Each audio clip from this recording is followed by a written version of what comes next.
There are 3 things that are literally killing your self-confidence, yet the chances are that you're doing them every single day. What are they?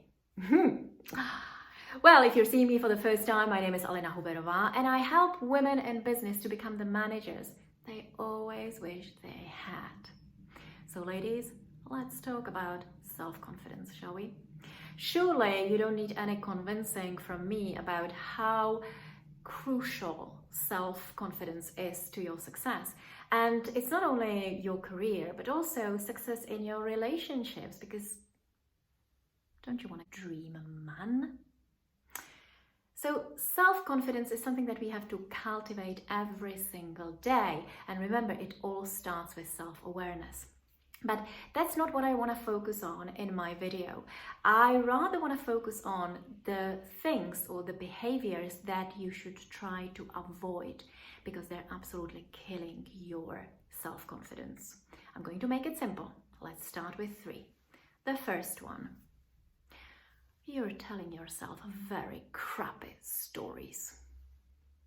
Look, we all have a personal devil sitting in our head. It's that very subtle yet very powerful voice that we hear in our heads so often. No, you're not ready for the promotion because you're not qualified enough or you're not experienced enough. No, look, no matter what you say or do, they won't take you seriously because you're too young, or because you're a woman, or because you're not experienced enough. You get what I mean? What is your personal devil telling you? Tell me. Look, I can tell you this.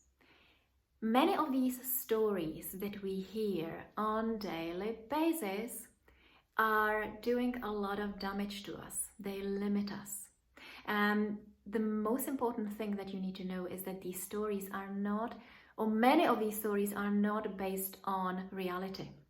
They're based on your self-limiting beliefs. And as you may know, if you're watching my videos, whatever you believe becomes your reality. Yes, your beliefs are literally becoming your self-fulfilling prophecies. You see, your beliefs will always influence the action that you're going to take, which will then influence the result that you're going to get, right? So it's a vicious circle. So if you truly believe that you're not ready for the promotion, despite your experience and qualifications, if you believe that you're not ready for the promotion, then tell me, will you be discussing this with your manager? Will you be opening to hearing about the opportunities? Will you be proactively seeking them? Well, no. And if you don't take that action, will you get that promotion? Well, impossible, right? So it's important that you start identifying all these stories and replace them with different stories, stories that empower you rather than take your power away from you. Point number 2. You're not being sincere. You're being polite. Remember the fairy tale called Into the Woods, I believe? Remember Prince Charming? He always says, I was raised to be charming, not sincere. Think about this. How many charmers are out there saying things that they don't really mean, but they sound good. It's just the right thing to say, to be polite and to make the other feel good. Remember the times that you said, oh, it was so lovely to see you. Let's have a coffee sometime. Or, sure, this is a brilliant idea. Let me get back to you on that. Did you really mean it? Because I'm still waiting for your call. Or do you remember the instances when people came up with some kind of proposals, or they wanted something of you, and Your entire body was shouting, no! But you said, yes, because you wanted to be polite. Remember all of these things? Now you may ask, what does it have to do with my self-confidence? Everything. You see, every time you say something that you don't really mean, you're actually showing to yourself that you're not to be trusted. That the words coming out of your mouth are full of you know what.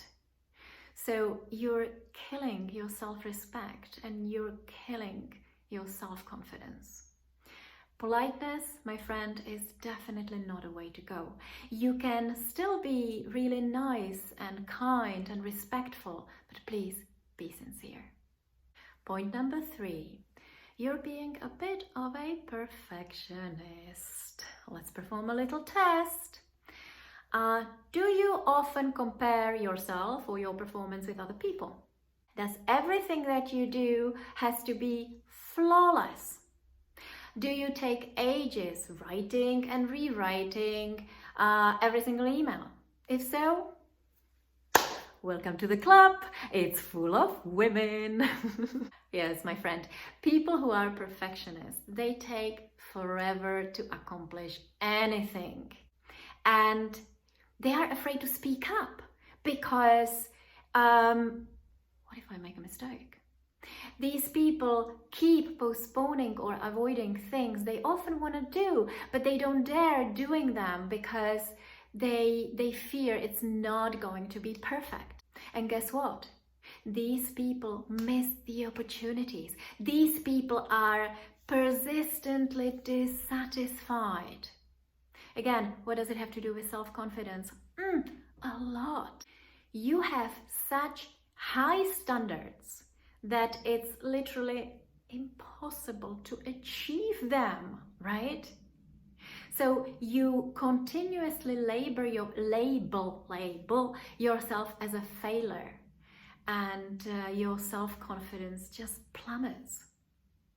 My client told me once something which I think is brilliant. Listen, 80% today is better than 100% tomorrow.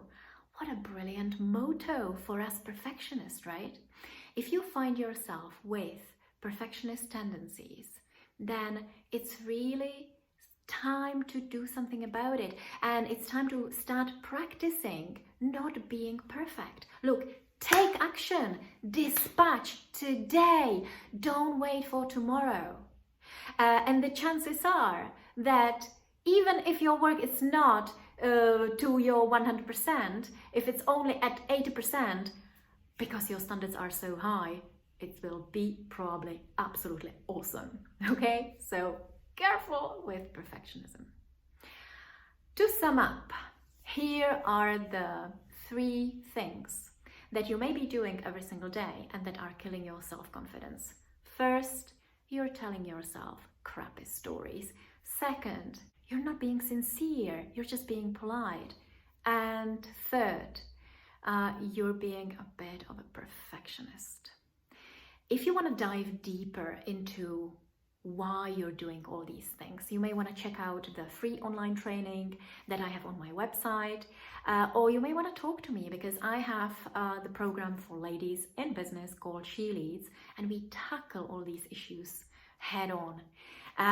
Or you want to talk to other people or read books or check YouTube videos. There's tons of things that you can do, but please start doing something because self-confidence is so important for your success.